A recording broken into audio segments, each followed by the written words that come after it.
اور اگر تم یہ پسند کرتے ہو کہ اللہ اور اس کا رسول تمہارے ساتھ محبت کرے تو کیا کرو؟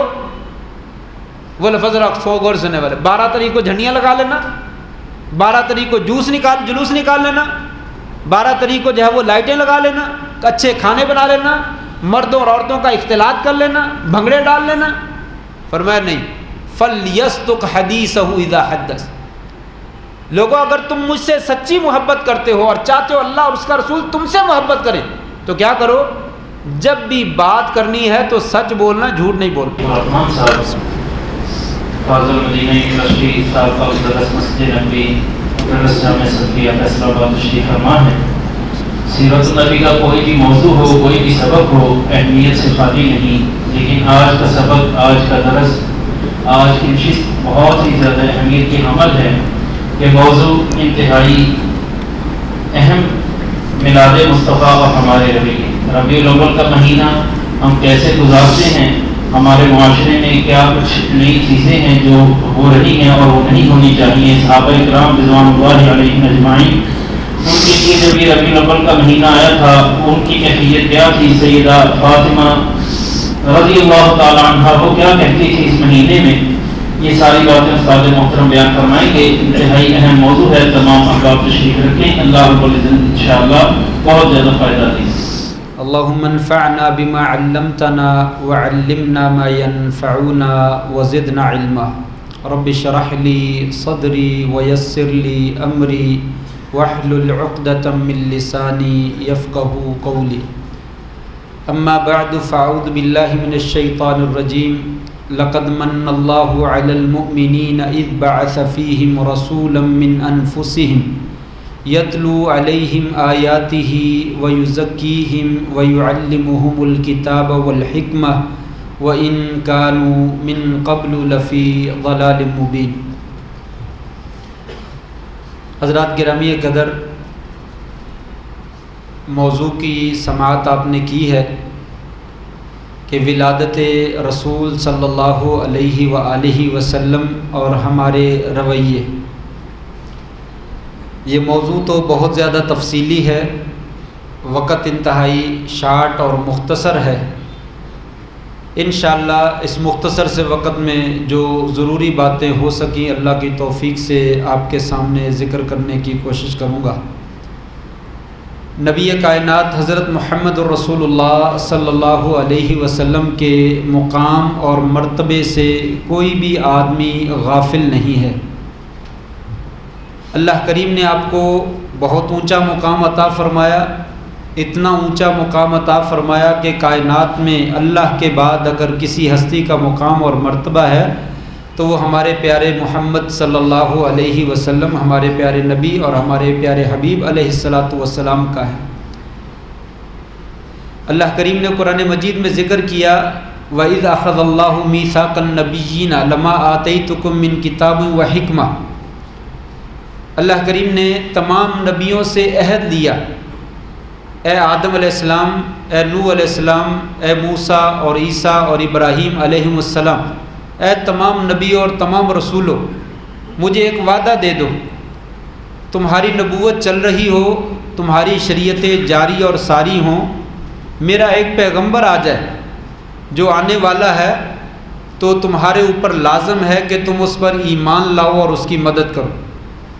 کیا تم اقرار کرتے ہو کہ تم ایسا کرو گے؟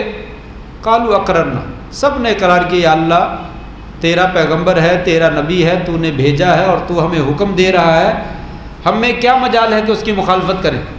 ہم سب اپنی اپنی نبوتوں کے سکے بند کر دیں گے، اپنی شریعتوں کو ختم کر دیں گے اور اس نبی کی اطاعت اور فرما برداری جو ہے وہ کریں گے اور اس کی تائید اور اس کی نصرت کریں گے۔ اللہ کریم نے فرمایا تم نے اقرار کر لیا، گواہ ہو جاؤ، میں بھی گواہ ہوں۔ پھر اس کے بعد یہیں پہ بس نہیں کہا فَمَن تَوَلَّى بَعْدَ ذَلِكَ فَأُولَٰئِكَ هُمُ الْفَاسِقُونَ۔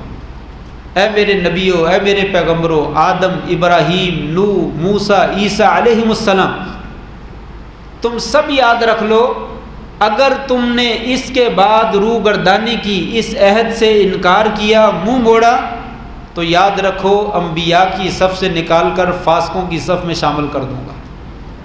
یہ پیارے پیغمبر علیہ الصلاۃ والسلام کے مقام اور مرتبے کی ایک جھلک ہے۔ اللہ کریم نے قرآن مجید میں پیارے پیغمبر علیہ الصلاۃ والسلام کا کہیں پہ بھی یا محمد صلی اللہ علیہ وسلم کہہ کے نام نہیں پکارا۔ یا ایھا النبی، یا ایھا الرسول، یا موسیٰ، یا ابراہیم، یا سلیمان، سارے پیغمبروں کے نام لیے، لیکن آپ صلی اللہ علیہ وسلم کا نام جو ہے وہ ایسے نہیں لیا گیا، بلکہ یا ایھا الرسول کہا گیا، یا ایھا النبی کہا گیا، بڑے ادب کے ساتھ جو ہے وہ نام لیا گیا۔ اور نبی کریم صلی اللہ علیہ وسلم کی امت کو بھی حکم دیا، یا ایھا الذین آمنوا لا ترفعوا اصواتکم فوق صوت النبی، اپنی آوازوں کو نبی کی آواز سے بلند نہ کرنا، اگر تم نے آواز کو بلند کیا تو یاد رکھو تمہارے سارے پچھلے گناہ جو ہے وہ برباد کر دوں، وانتم لا تشعرون، اور تمہیں پتہ بھی نہیں چلے گا۔ اور آپ جانتے ہیں یہ آیت عام امتی کے بارے میں تو ہے ہی ہے، یہ آیت مبارکہ ابو بکر صدیق رضی اللہ تعالیٰ عنہ اور عمر فاروق رضی اللہ تعالیٰ عنہ کے بارے میں نازل تھی، جو امت کے سب سے بہترین انسان ہیں نبی کریم صلی اللہ علیہ وسلم کے بعد۔ انہیں کہا جا رہا ہے اپنی آوازوں کو نبی کی آواز سے بلند نہ کرنا۔ میرے اندر آپ کے اندر کیا مجال ہو سکتی ہے کہ ہم اپنی آوازوں کو آپ کی آواز سے بلند کریں؟ آپ صلی اللہ علیہ وسلم کا مقام اور مرتبہ، آپ کی بیویوں کو اللہ کریم نے امہاتکم کہا، وہ تمہاری مائیں ہیں، اور آپ کی اولاد اور آپ کے اہل خانہ کو اہل بیت قرار دیا، وَيُطَهِّرَكُمْ تَطْهِيرًا کا لقب عطا کیا کہ اللہ کریم ان کو پاک کرنا چاہتے ہیں، ان کی پاکیزگی اور صفائی جو ہے وہ چاہتے ہیں۔ قرآن مجید میں اللہ کریم نے کسی نبی کی قسم نہیں اٹھائی، آپ کا نام لے کر نہیں قسم اٹھائی، بلکہ آپ کو صیغہ مخاطب سے کہا لعمرک، مجھے آپ کی زندگی کی قسم ہے، انہم فی سکرتہم یعمہون، یہ لوگ اپنی مدہوشی میں جو ہے وہ حیران پھرتے ہیں، مجھے آپ کی عمر کی قسم ہے، آپ کی جان کی قسم ہے، آپ کی ذات کی قسم ہے۔ اللہ کریم نے آپ کی چیزوں کی جو ہے وہ قسم اٹھائی ہے۔ الغرض اگر میں فضائل اور مناقب ذکر کرنا چاہوں تو بات جو ہے وہ ختم نہیں ہو سکتی ہے، وقت جو ہے وہ ختم ہو جائے گا۔ میں صرف اشارہ کرنا چاہتا ہوں، اس قدر عظیم نبی، اس قدر عظیم رسول، اس قدر ان کا مقام اونچا ہے کہ قرآن مجید کی آیات بھری پڑی ہیں، تورات، انجیل، صحف موسیٰ، صحف ابراہیم جو ہے اس میں بشارتیں بھری پڑی ہیں۔ وہ پیغمبر علیہ الصلاۃ والسلام اس دنیا میں رسول بنا کر اور نبی بنا کر جو ہے وہ بھیجے جاتے ہیں، اللہ کریم نے انہیں ہماری طرف بھیجا۔ لیکن یہاں پہ غور کرنے کی بات یہ ہے، انسان، اللہ کریم نے انسان کو عقل عطا کی ہے اور اشرف المخلوقات بنایا ہے، اپنے عقل کے بل بوتے پہ یہ تمام مخلوقات سے عظیم ترین انسان ہے، اور اسی عقل کی بنا پر نہ صرف یہ درندوں کو اپنے تابع کر لیتا ہے، بڑے بڑے جانوروں کو، ہاتھی اور اونٹ جیسے جانور کو اپنے تابع کر لیتا ہے، اور اسے کہتا ہے کھڑا ہو جاؤ، وہ کھڑا ہو جاتا ہے، اس کو کہتا ہے بیٹھ جاؤ، وہ بیٹھ جاتا ہے، اس کو کہتا ہے چلو، وہ چل پڑتا ہے، اس سے جو کہتا ہے وہ اس کے تابع ہو جاتا ہے۔ ایک معمولی سا انسان اگر ہاتھی جیسا جانور ہی اپنے ناک کو ہی بڑے زور سے ہلا دے اور اس کے ایک دفعہ جو ہے وہ ناک مار دے تو انسان کی جو ہے وہ 6 7 8 کلا بازیاں جو ہے وہ لگ سکتی ہیں۔ اللہ کریم نے انسان کو یہ عقل عطا فرمائی اور اختیارات بھی بے شمار دیے ہیں۔ آپ یہ دیکھتے ہیں، یہ لائٹ، یہ اسپیکر، یہ اے سی، یہ خوبصورت ماحول اور دنیا کا ترقی کا یہ سامان، اور پوری دنیا کو گلوبلائز کر دیا، ایک مٹھی کے اندر جو ہے وہ بند کر دیا۔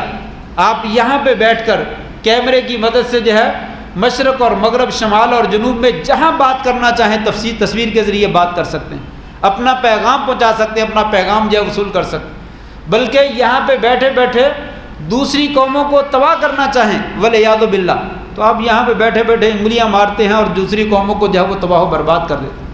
یہ انسان کی عقل ہے، اور اسی عقل کے بل بوتے کے اوپر انسان چاند کی اور دوسرے سیاروں کی سیریں کر رہا ہے، اور وہاں پہ کوٹھیاں اور پلازے اور پلاٹ جو ہے وہ خرید رہا ہے کہ میں نے وہاں پہ بھی جا کے رہنا۔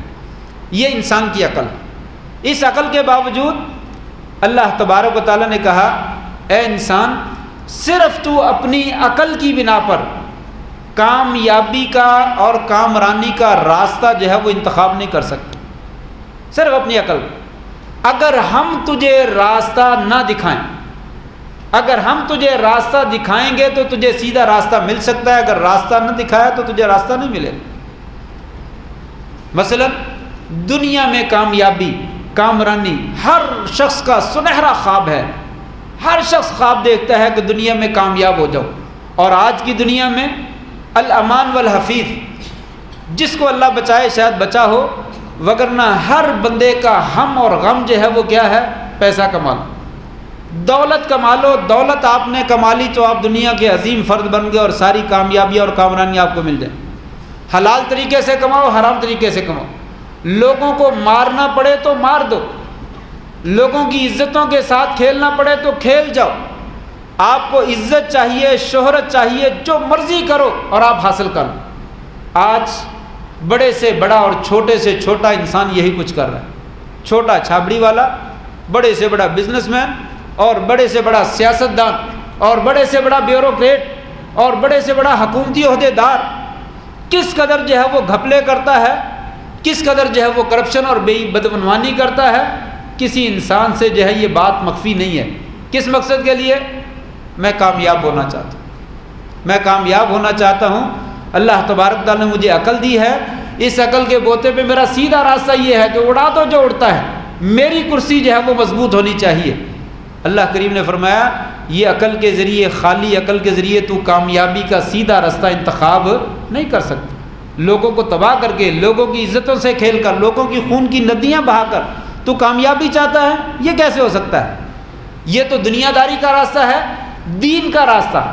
آپ دیکھیے عقل بہت زیادہ اونچی ہے، انسان سیاروں کے اوپر سیر کر رہا اور وہاں پہ جو ہے وہ زندگی گزارنے کے منصوبے بنا رہا ہے، لیکن اپنے رب کو تلاش کرنے کی باری آتی ہے تو کہاں ملتا ہے؟ مٹی کی ڈھیری، کسی درخت کی لکڑی میں، کسی پتھر کی مورتی میں، کسی جانور میں، کسی کو کہیں پہ رب جو ہے وہ نظر آتا ہے۔ خود جو ہے اتنے عالی شان محلوں میں رہتا ہے، کوٹھیوں میں رہتا ہے، اور چاند کے اوپر بسیرا کرنے کے خواب دیکھ رہا ہے، لیکن اپنا مالک کہاں پہ تلاش کرتا ہے؟ قبر کی ڈھیری، مٹی کی ڈھیری میں۔ یہاں پہ جا کر انسان کی عقل جو ہے وہ جواب دے جاتی ہے۔ اللہ تبارک و تعالیٰ فرماتے ہیں دنیا کا راستہ ہو، دین کا راستہ ہو، اگر ہم تمہاری رہنمائی کریں تو تمہیں سیدھا راستہ مل سکتا ہے، وگرنہ تمہیں سیدھا راستہ نہیں مل سکتا۔ اس کے لیے سورہ بلد کی آپ تلاوت کر لیں، لا اقسم بہذا البلد وانت حل بہذا البلد ووالد وما ولد لقد خلقنا الانسان فی کبد ایحسب ان لن یقدر علیہ احد یقول اہلکت مالا لبدا ایحسب ان لم یرہ احد الم نجعل له عینین ولسانا وشفتین وہدیناہ النجدین۔ مجھے اتنی قسم، یہ بھی قسم، یہ بھی قسم، میں نے انسان کو بڑی مشقت میں پیدا کیا، زندگی میں محنت ہی کرتا چلا جاتا ہے، کبھی یہ ٹینشن کبھی وہ ٹینشن۔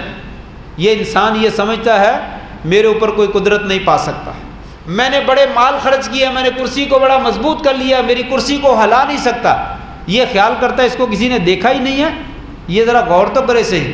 الم نجعل لہ عینین، آنکھیں ہم نے نہیں دی، ولسانا وشفتین، یہ بولنے والی زبان ہم نے نہیں دی، یہ ہونٹ نہیں دیے، یہ ذرا غور تو کرے صحیح۔ وَهَدَيْنَاهُ النَّجْدَيْنِ، دونوں راستے، دنیا کا بھی آخرت کا بھی، خیر کا بھی اور شر کا بھی، کامیابی کا بھی اور ناکامی کا راستہ ہم دکھاتے ہیں۔ اگر ہم نہ دکھائیں تو اس کو کوئی راستہ جو ہے وہ نظر نہیں آتا۔ یہاں سے معلوم ہوا عقل بہت زیادہ ہے، لیکن خالی عقل کی بنا پر سیدھا راستہ نہ دنیا کا انسان انتخاب کر سکتا ہے نہ آخرت کا انتخاب کر سکتا ہے۔ تو پھر کہاں سے راستہ ملتا ہے؟ اب آئیے جو پہلی میں نے آیت پڑھی، لقد من اللہ علی المؤمنین اذ بعث فیہم رسولا من انفسہم یتلو علیہم آیاتہ۔ لوگوں میں نے تمہارے اوپر بہت بڑا احسان کیا ہے جب تمہاری جانوں میں سے ایک رسول کو نبی اور رسول بنا کر مبعوث کر دیا۔ وہ رسول کیا کرتے ہیں؟ یتلو علیہم آیاتہ، وہ تمہارے اوپر اپنے رب کی آیات کی تلاوت کرتے ہیں۔ یتلو علیہم آیاتہ ویزکیہم ویعلمہم الکتاب والحکمہ، تمہارا تزکیہ نفس کرتے ہیں اور تمہارے اوپر کتاب و حکمت کی جو ہے وہ تمہیں تعلیم دیتے ہیں۔ وَإِن كَانُوا مِن قَبْلُ لَفِي ضَلَالٍ مُبِينٍ، اگرچہ تم اس سے پہلے بہت کھلی گمراہی میں تھے۔ یہ راستہ کون بتلاتا ہے؟ یہ رسول بتلاتا ہے، اللہ کا نبی تمہیں بتلاتا ہے۔ اگر تم اللہ کے نبی کے ذریعے سے راستہ حاصل نہ کرو وَإِن كُنتُمْ فِي مِن قَبْلِهِ لَمِنَ الضَّالِّينَ، تم اس سے پہلے جو ہے وہ واضح گمراہی میں تھے، کھلی گمراہی میں تھے، تمہاری گمراہی میں کسی قسم کا شک نہیں تھا۔ نبی آئے تو نبی نے آ کر جو ہے وہ تمہیں سیدھا راستہ جو ہے وہ دکھلایا۔ اگر نبی نہ آتے تو تم سیدھا راستہ کبھی نہیں دیکھ سکتے تھے۔ وہ مشرکین مکہ جن کے ہاں کوئی قانون نہیں تھا، بچیوں کو زندہ درگور کر دیتے، معمولی بات پہ لڑائی کرتے تو سالوں سال لڑتے رہتے، عزتوں کو جو ہے وہ اچھالتے تھے، عورتوں کو بھیڑ اور بکری سمجھتے تھے، لیکن آپ صلی اللہ علیہ وسلم نے ان کو کیا کیا؟ کتاب و حکمت کی تعلیم دی، ان کا تزکیہ نفس کیا، قرآن مجید کی آیات ان کو پڑھ کر سنائی گئی۔ اللہ کریم نے ان کی زندگی کی کایا پلٹ دی اور وہ دنیا کے رہبر بن گئے، رہنما بن گئے، اور دنیا کہنے پہ مجبور ہو گئی کہ کائنات میں اس طرح کے رہبر جو ہے وہ نہ پہلے دیکھے گا اور نہ بعد میں کبھی دیکھے، اور قیامت تک ہو سکتا ہے دیکھے بھی نہ جا سکے۔ اس طرح کے رہبر آپ صلی اللہ علیہ وسلم نے پیدا کیے، کس چیز کے ساتھ؟ کتاب و سنت کی تعلیم کے ساتھ اور اللہ تعالیٰ کی آیات کی تعلیم کے ساتھ۔ اس بات کو اللہ کریم نے آپ دنیا والوں کے لیے اور مومنوں کے لیے احسان عظیم قرار دیا۔ دو باتیں، تیسری اور آخری بات ذکر کرنا چاہتا ہوں۔ آپ صلی اللہ علیہ وسلم کی رسالت کو، آپ صلی اللہ علیہ وسلم کی تلاوت آیات کو، آپ صلی اللہ علیہ وسلم کی تعلیم و تربیت کو اللہ تعالیٰ نے احسان عظیم قرار دیا۔ تیسری بات، کیا قرآن مجید کی کوئی آیت ایسی بھی ہے آپ صلی اللہ علیہ وسلم کی ولادت کو بھی اللہ تبارک و تعالیٰ نے جو ہے وہ احسان عظیم قرار دیا ہو؟ پورا قرآن پڑھیے، کہیں پہ دیکھیے کہ آپ کی ولادت کو احسان عظیم کہا، آپ کی رسالت کو احسان عظیم کہا، آپ کی نبوت کو کہا، آپ کی تعلیم اور تربیت کو احسان عظیم کہا۔ ولادت ہوئی ہے، دنیا کہتی ہے کہ ولادت سے اندھیرے چھٹ گئے، ولادت سے اندھیرے نہیں چھٹے۔ ولادت کے موقع پر تو لوگ شرک کرتے تھے، بدعات اور خرافات موجود تھی۔ 40 سال تک لوگ بتوں کی پوجا سے باز آ گئے تھے، لوگ بیٹیوں کو زندہ درگور کرنے سے ہٹ گئے تھے، لوگ عورتوں کی عزتوں سے کھیلنے سے باز آ گئے تھے۔ کوئی ایک مثال دکھائیں، آپ کو نہیں ملے گی، سارے کام اسی طرح جاری تھے۔ جس دن آپ نے نبوت کا پیغام پہنچایا، وہی لوگ جو محبت کرنے والے تھے وہ آپ کی جان کے دشمن بن گئے۔ اس دن اللہ کا پیغام پہنچا، اسی پیغام نے رستہ رستہ جگہ پکڑی اور وہ پیغام پھیلتا چلا گیا اور دنیا میں انقلاب پیدا ہو۔ آپ کی رسالت جو ہے وہ دنیا کے اندھیرے کو ختم کرنے کا ذریعہ بنی، ولادت جو ہے وہ اندھیرے کو ختم کرنے کا ذریعہ نہیں بنی۔ آپ کی ولادت ہمارے لیے سعادت والی، ہر بندے کے لیے خوشی کا ذریعہ ہے۔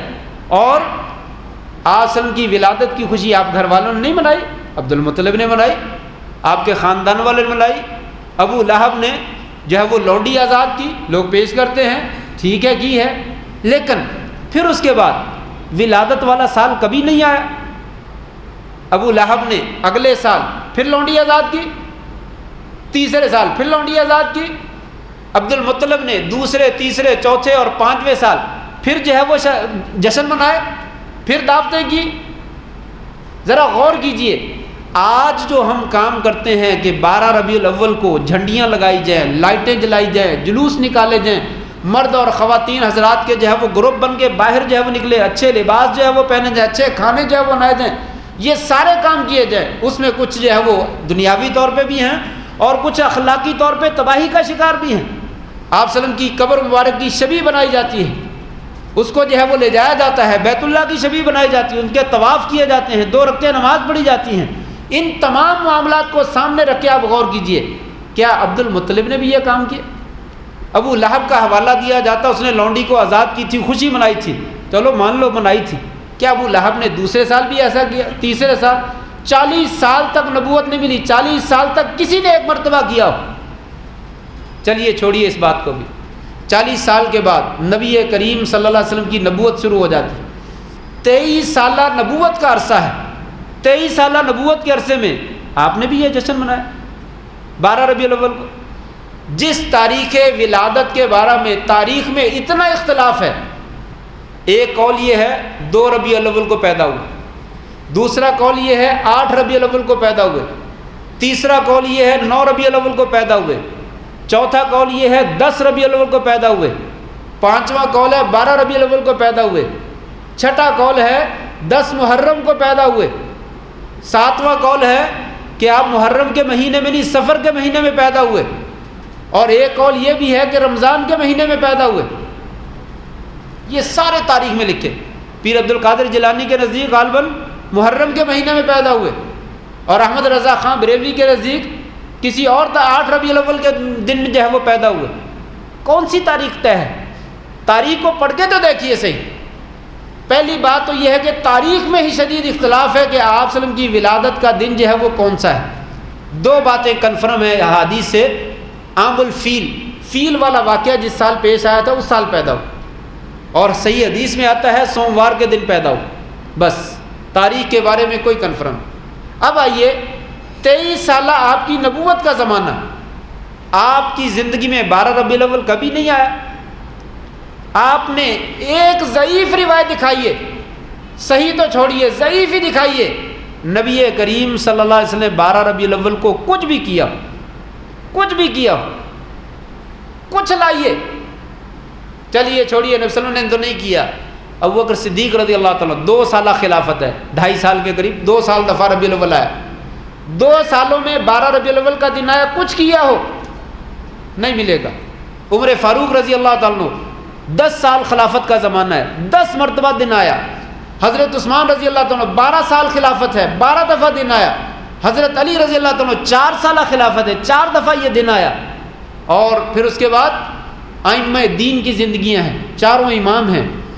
کسی ایک سے ثابت کریں کہ 12 ربیع الاول کو جس طریقے سے ہم خوشیاں مناتے ہیں کسی نے منائی؟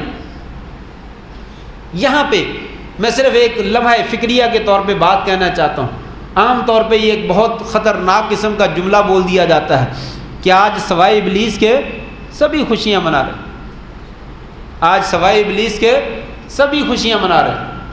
اس لفظ پہ غور تو کرے سے، کون مسلمان ہے جو یہ کہتا ہو کہ مجھے نبی کریم صلی اللہ علیہ وسلم سے محبت نہیں؟ کوئی ہے دنیا مسلمان؟ بدبخت انسان، انتہائی شقی القلب انسان ہے جو یہ کہتا ہو کہ مجھے آپ صلی اللہ علیہ وسلم سے محبت نہیں۔ لیکن محبت کا طریقہ لینا کہاں سے ہے؟ میں نے ابھی بتلایا کہ لوگوں، جب تک ہم تمہیں راستہ نہ دکھائیں تم راستہ جو ہے وہ نہیں دیکھ سکتے۔ نبی نے آ کے راستہ بتلانا ہے، اس راستے پہ چلنا ہے تو ہم کامیاب ہو سکتے ہیں۔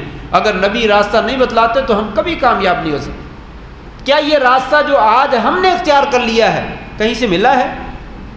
پوری سیرت طیبہ جو ہے وہ کھنگال ماریے، خلفائے راشدین کی زندگی کا مطالعہ کر لیجئے، آپ کو کہیں پہ بھی ایسا کوئی ثبوت نہیں ملے۔ تو پھر یہ کہاں سے، یہ کیوں بول دیا جاتا ہے آج سوائے ابلیس کے سبھی خوشیاں منا؟ ابلیس کے سوا ابوبکر صدیق اس میں شامل نہیں ہے، انہوں نے تو خوشی نہیں منائی، عمر فاروق نے تو نہیں منائی، عثمان غنی نے تو ایسے نہیں منائی، علی مرتضیٰ نے نہیں منائی، 4 اماموں نے نہیں منائی، پیر عبد القادر جیلانی نے نہیں منائی، احمد رضا خان بریلوی نے نہیں منائی، تو پھر کس نے منائی ہے؟ یہ کہاں سے شامل کر دیا گیا ہے؟ تو یاد رکھیے بات صرف یہ ہے، ہم کسی اور طرف چلے گئے ہیں۔ اللہ تعالیٰ نے احسان عظیم کس کو قرار دیا؟ لقد من اللہ علی المؤمنین اذ بعث، جب مبعوث فرمایا، نبی کے سر کے اوپر رسالت کا تاج رکھ دیا، اس رسالت کو اللہ تعالیٰ نے احسان عظیم قرار دیا۔ اور نبی کا مشن کیا ہے؟ کتاب و حکمت کی تعلیم دے، تزکیہ نفس کرنا، تعلیم و تربیت کرنا، جس نے پوری دنیا میں انقلاب برپا کر دی۔ اور آج ہم اس تعلیم و تربیت سے بھاگ گئے، ہم نے اس تزکیہ نفس کو چھوڑ دیا، کتاب و حکمت کی تعلیمات کو چھوڑ دیا، جس کا نتیجہ نکلا ہم بہت دور چلے گئے، ہم بہت دور چلے گئے اور ہدایت سے ہٹ گئے، راہ راست سے جو ہے وہ ہٹ گئے۔ آپ صلی اللہ علیہ وسلم کی محبت، ایک حدیث بیان کر کے میں اپنی بات ختم کرتا ہوں۔ عبد الرحمن ابن ابی قراد رضی اللہ تعالیٰ عنہ بیان کرتے ہیں، نبی کریم صلی اللہ علیہ وسلم ایک دفعہ وضو فرما رہے تھے، آخری بات وضو کر رہے تھے، صحابہ اکرام دوڑے، آپ کا وضو کا پانی نیچے نہیں گرنے دیا، جو آپ کی کلی کا چہرے پر بازوؤں پہ لگنے کے بعد نیچے گر رہا تھا وہ جلدی سے پکڑا اور پکڑ کے اپنے جسموں پہ ملنے لگے۔ آپ نے پوچھا، اے میرے صحابہ یہ کیا کر رہے ہو؟ کہا یا رسول اللہ آپ سے محبت ہے، آپ کے جسم سے جو چیز لگتی ہے وہ بڑی بابرکت ہو جاتی ہے، ہم وہ تبرک حاصل کر رہے ہیں۔ آپ صلی اللہ علیہ وسلم نے چند الفاظ ارشاد فرمائے، آپ نے فرمایا اگر تم یہ پسند کرتے ہو کہ تم اللہ اور اس کے رسول کے ساتھ محبت کرو، اور اگر تم یہ پسند کرتے ہو کہ اللہ اور اس کا رسول تمہارے ساتھ محبت کرے، تو کیا کرو؟ وہ لفظ سو غور سننے والے 12 تاریخ کو جھنڈیاں لگا لینا، 12 تاریخ کو جلوس نکال لینا، 12 تاریخ کو جو ہے وہ لائٹیں لگا لینا، اچھے کھانے بنا لینا، مردوں اور عورتوں کا اختلاط کر لینا، بھنگڑے ڈال لینا۔ فرمایا نہیں، فَلْيَصْدُقْ حَدِيثَهُ إِذَا حَدَّثَ، لوگوں اگر تم مجھ سے سچی محبت کرتے ہو اور چاہتے ہو اللہ اور اس کا رسول تم سے محبت کریں تو کیا کرو؟ جب بھی بات کرنی ہے تو سچ بولنا، جھوٹ نہیں بولنا۔ جو سچ بولنے والا وہ میرے ساتھ محبت کرنے والا، جو جھوٹ بولنے والا وہ کبھی میرے ساتھ محبت کرنے والا نہیں ہو سکتا۔ فَلْيَصْدُقْ حَدِيثَهُ إِذَا حَدَّثَ وَلْيُؤَدِّ أَمَانَتَهُ إِذَا اؤْتُمِنَ، لوگوں اگر تم چاہتے ہو مجھ سے سچی محبت کرو اور اللہ تمہارے ساتھ سچی محبت کرے، اللہ کا رسول تمہارے ساتھ محبت کرے، تو جن لوگوں کی امانتیں تمہارے پاس موجود ہیں ان میں خیانت ذرہ برابر بھی نہ کرنا، پوری امانت ادا۔ اگر تم امانت ادا کرتے ہو تو واقعی میرے ساتھ محبت کرتے ہو، اگر امانت ادا نہیں کرتے میرے ساتھ کوئی محبت۔ وَلْيُحْسِنْ جِوَارَ مَنْ جَاوَرَهُ، تیسری اور آخری بات آپ نے فرمائی، لوگوں اپنے پڑوسیوں کے ساتھ اچھا سلوک کرنا۔ جو آدمی پڑوسیوں کے ساتھ اچھا سلوک کرتا ہے وہ میرے ساتھ محبت کرنے والا ہے، میں اس کے ساتھ محبت کرنا۔ وہ اللہ کے ساتھ محبت کرنے والا، اللہ اس کے ساتھ محبت کرنے والا۔ یہ 3 باتیں آپ نے بتلائیں۔ آج آپ بھی اور میں بھی اور ہر مسلمان اپنے اپنے گریبان میں جھانک کر دیکھے، ہم کون سا دن ہے جس دن جھوٹ نہیں بولتے؟ ہم کون سا دن ہے جس دن اپنے بھائیوں کی امانت میں خیانت نہیں کرتے؟ کون سا دن ہے جس دن پڑوسیوں کو تنگ نہیں کرتے اور ان کو تکلیف نہیں پہنچاتے؟ کیا یہ نشانیاں آپ سلام کی محبت کی نہیں؟ جو محبت کی نشانی ہے وہ ہم اپناتے نہیں، اور جو چیزیں اپنانے والی نہیں ہیں ان کو ہم نے اپنا رکھا ہے، تو پھر کامیابی اور کامرانی جو ہے وہ مقدر نہیں بن سکتی۔ اس لیے ضروری ہے کہ آپ صلی اللہ علیہ وسلم کی تعلیمات ہی جس کے ذریعے سے آپ نے دنیا میں انقلاب پیدا کیا، آج ہم بھی ان تعلیمات کو اختیار کریں اور آگے نشر کریں تو آج دنیا میں انقلاب پیدا ہو سکتا ہے۔ لیکن تعلیمات کو پس پش ڈال دیا گیا اور چیزوں کو اوپر جو ہے وہ کر دیا گیا، جس کی وجہ سے آج تباہی اور بربادی ہمارا مقدر بن رہی ہے۔ اللہ سے دعا ہے اللہ تبارک تعالی ہمیں کتاب و سنت کی جو صحیح تعلیم ہے اسے اختیار کر کے نبی کریم صلی اللہ علیہ وسلم کے ساتھ سچی عقیدت اور سچی محبت کرنے کی توفیق نصیب فرما دے، اور کل قیامت کے دن ہمیں آپ کی شفاعت نصیب فرما دے اور آپ کا ساتھ نصیب فرما دے۔ وآخر دعوانا ان الحمدللہ رب العالمین۔ یا رب لک الحمد کما ینبغی لجلال وجہک وعظیم سلطانک، اللہم صلی علی محمد وعلی آل محمد کما صلیت علی ابراہیم وعلی آل ابراہیم انک حمید مجید، اللہم بارک علی محمد وعلی آل محمد کما بارکت علی ابراہیم وعلی آل ابراہیم انک حمید مجید۔ ربنا ظلمنا انفسنا وان لم تغفر لنا وترحمنا لنكونن من الخاسرین، ربنا لا تزغ قلوبنا بعد إذ هديتنا وهب لنا من لدنك رحمة إنك أنت الوهاب، یا شافی الامراض اشف مرضانا ومرضى المسلمین، یا قاضی الحاجات اقض حاجاتنا وحاجات المسلمین، اللهم اغفر لنا وللمؤمنین والمؤمنات والمسلمین والمسلمات الاحیاء منهم والاموات۔ مولا کریم جتنے بھی مسلمان بیمار ہیں سب کو شفاء کاملہ عاجلہ عطا فرما، پریشان حالوں کی پریشانیاں دور فرما، مقروضوں کے قرضے دور فرما۔ اللہ کریم جتنے بھی بہن بھائی دوست احباب بزرگ والدین اساتذہ مشائخ فوت ہو گئے ہیں اللہ اپنی جوار رحمت میں جگہ نصیب فرما، کروٹ کروٹ جنت الفردوس میں جگہ نصیب فرما۔ اللہ ہمیں کتاب و سنت کی تعلیم عام کرنے کی توفیق نصیب فرما، پیارے پیغمبر علیہ السلام کی سنت پہ عمل کرنے کی توفیق نصیب فرما، آپ سے صحیح محبت جو ہے اور محبت جو کرنے کا طریقہ ہے اسے اختیار کرنے کی توفیق نصیب فرما۔ اللہ ہماری دنیا بھی بہتر فرما دے، ہماری آخرت بھی بہتر فرما۔ یا اللہ ہمیں نیک اور صالح حکمران نصیب فرما، ہمارے ملک کی معیشت کو درست فرما دے۔ اللہ جو اس ملک کے دشمن ہیں، اللہ جو مسلمانوں کے دشمن ہیں، اللہ انہیں نیست و نابود فرما۔ جو اس ملک کے اور مسلمانوں کے اور دین کے خیرخواہ ہیں مولا کریم ان کی حفاظت فرما۔ ربنا آتنا فی الدنیا حسنہ وفی الآخرۃ حسنۃ وقنا عذاب النار، ربنا تقبل منا انک انت السمیع العلیم وتب علینا انک انت التواب الرحیم، وصلی اللہ وسلم علی نبینا محمد وعلی آلہ وصحبہ اجمعین برحمتک یا ارحم الراحمین۔